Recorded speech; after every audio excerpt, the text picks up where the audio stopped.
Good morning, everybody. It's Cindy the Scrapologist. Thank you for coming back to my channel. I just wanted to do a quick share with you. If you follow me on Facebook, you know that this was the weekend of the 10-mile yard sale, which I look forward to every year. Unfortunately, be prepared. Fast forward if you don't want to hear this. I'm going to whine again. It's still raining here, and it's going to be raining all all week. So, unfortunately, the 10-mile yard sale was not as fantastic as it normally is, but quite a few people braved the weather. We had a little lull in the rain, and but it was quite a disappointment. And today it's just pouring. This is supposed to be the last day of the yard sale, and it's just pouring rain. And so, yeah, So it was a little disappointing, but I did find some things.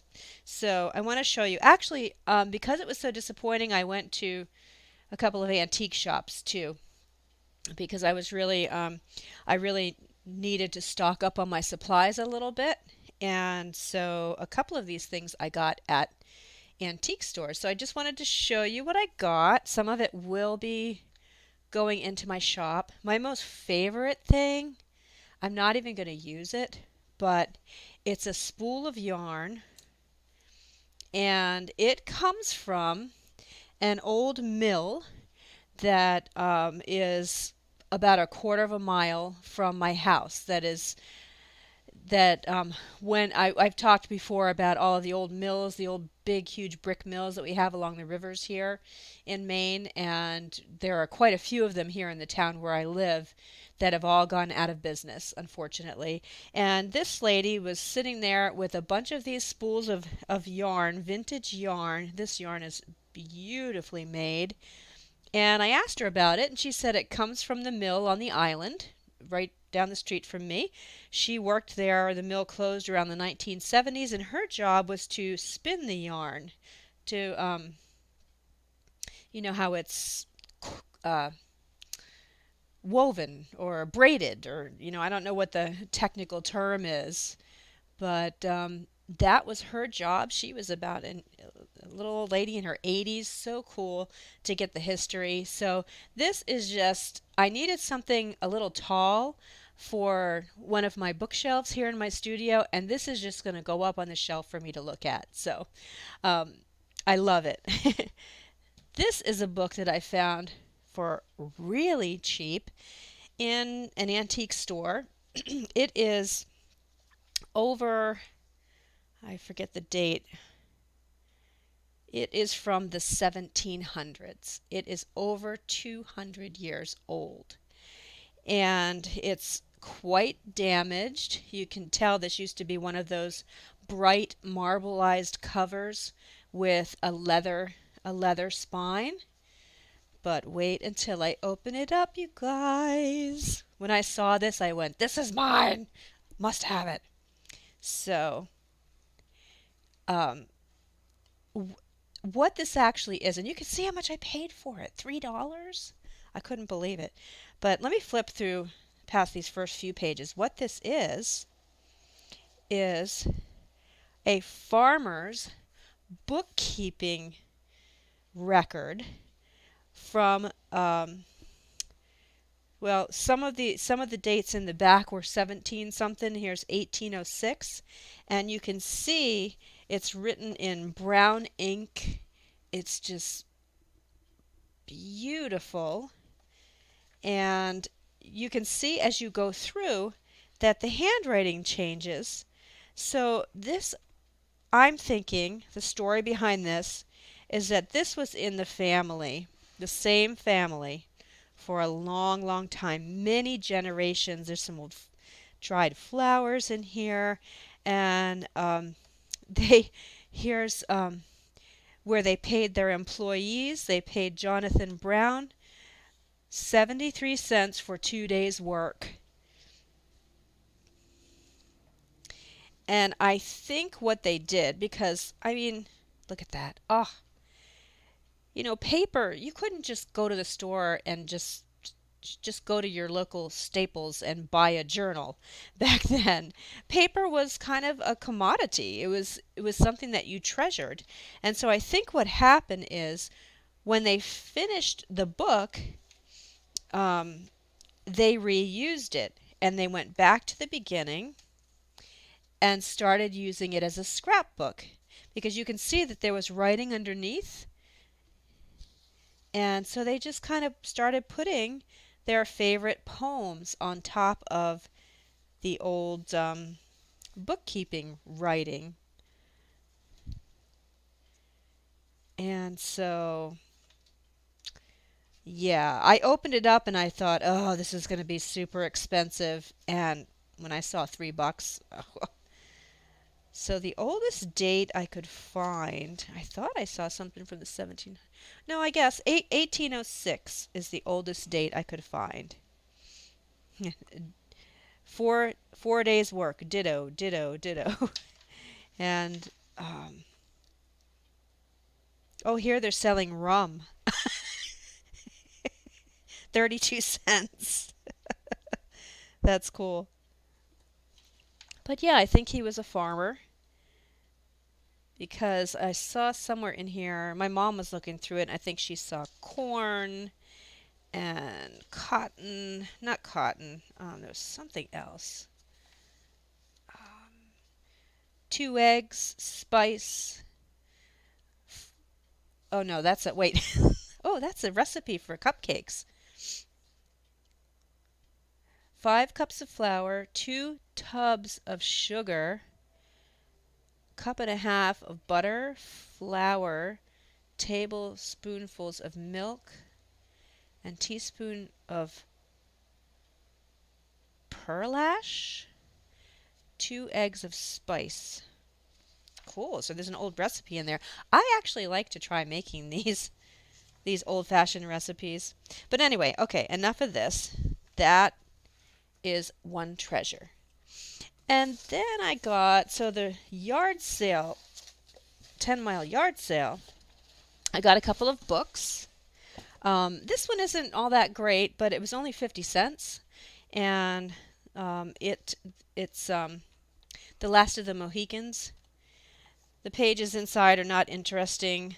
The cover's not fantastic, but I will dress this up. I'll probably take some copper or something and dress up this embossed area on the cover and the debossed areas and use this as a cover for a journal. And there's 2 of them, so I'll probably tear it apart. This will be one cover, front cover. This will be the other front cover. For 50 cents, I thought that was good. And then this is kind of cool. This is a Jersey route book. This is, I couldn't really find a date on it because it's not filled out. You can tell it's quite old. Talks about an honest day's work here. But what this is a route book for the milkman. Remember when he used to deliver milk? So you can see up here, if I can get it to focus. Come on, camera. Well, you can see milk, cream, whipped cream, and then it's the days of the week, their credit limit, and when it was dropped off and how much. And the whole thing is blank. It was never filled out. So I thought that was really fun. These pages will definitely go into a junk journal. Then,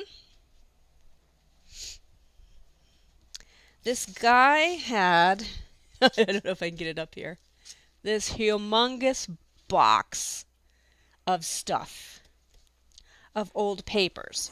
He and his wife bought an old farmhouse that they're restoring, and he said, unfortunately, all of the what he calls good stuff, they found bags and bags and bags of old photos and records, documents, and all of that stuff got sold on eBay. So I was a little too late.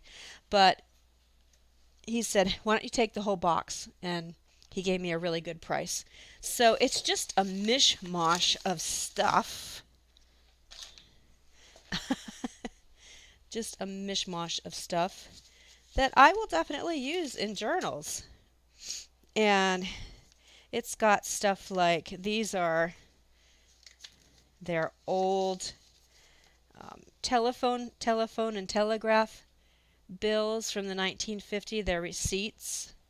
A lot of this stuff is from the 1950s, but it's not a um, as vintage as I normally like, but it had a lot of little things in here that are really good for tip-ins and putting in journals. And this actually came in this cool waxed bag with some twine around it. It was stuffed in here.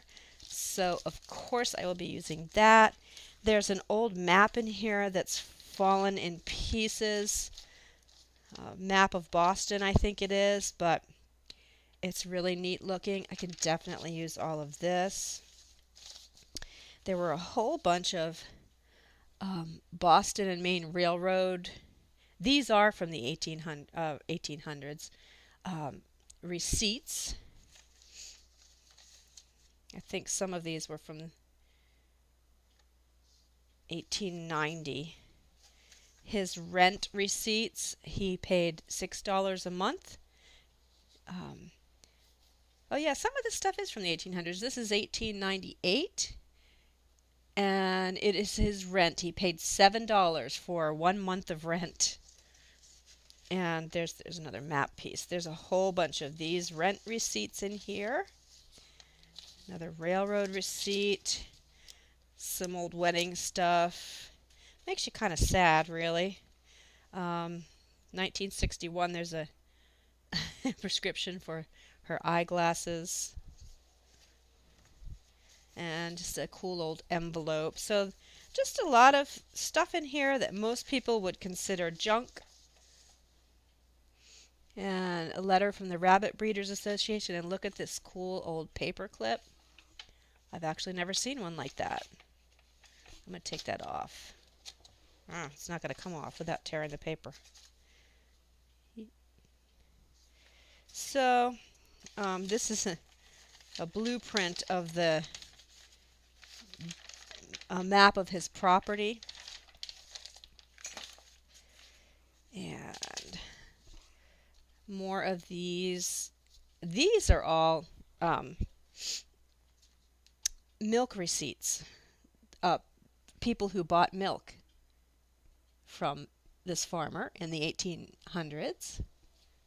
And I have a ton of these. Some of this is a little newer. These are their fuel receipts. 1986. Those will probably just go in the trash. I don't know. Probably won't use those. And they were part of the American Rabbit and Baby Breeders Association. And actually, I don't know what I'll ever do with these, but all of his ribbons were in here too.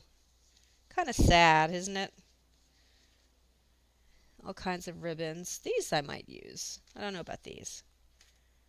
Some letters. Here's their insurance policy from 1903. They paid $9 and for a policy of $800. And just some other old stuff. So what I'm thinking of doing with this, especially these older items that I have a lot of, where did I put that? I've been putting together some little grab bag kits that I want to put in my shop, and I think I'm going to take some of these items and put them in this little grab bag kit that I'm putting together, and get these in my shop soon. These have been sitting on my desk for quite a while. I've got to get them done. So, Christmas cards. I don't really care about those. Those will go in the trash. And little money orders. Some cute little cards. I haven't even looked through all of this. Here's a little letter. Sebago Lake, Maine. That's where my parents used to live. An old postcard and a letter. I'll be reading that. So yeah, that's um that's all I got, but I'm happy with it. Oh, and there's some green stamps in here too. So, so yeah, that's all I wanted to show you today. Just share a little bit of what I got. And some of this will be probably showing up in my shop so that you can share in my find. I certainly don't need all of this, so I don't want to be greedy. I'll share it. And that's about it. Stay tuned for some other videos. Like I said, I have so many things that are already made that I need to get into my shop. I have a couple of journals going in soon. I have those grab bag kits, and I'm probably going to put the vintage the writing kit that I made recently in the shop. So I want to really try to get that done this week. I've been out of town a lot, and I'm going to be out of town again next week and the following. So I'm a little behind. But thanks for watching, and I hope that you find some treasures yourself. See you later.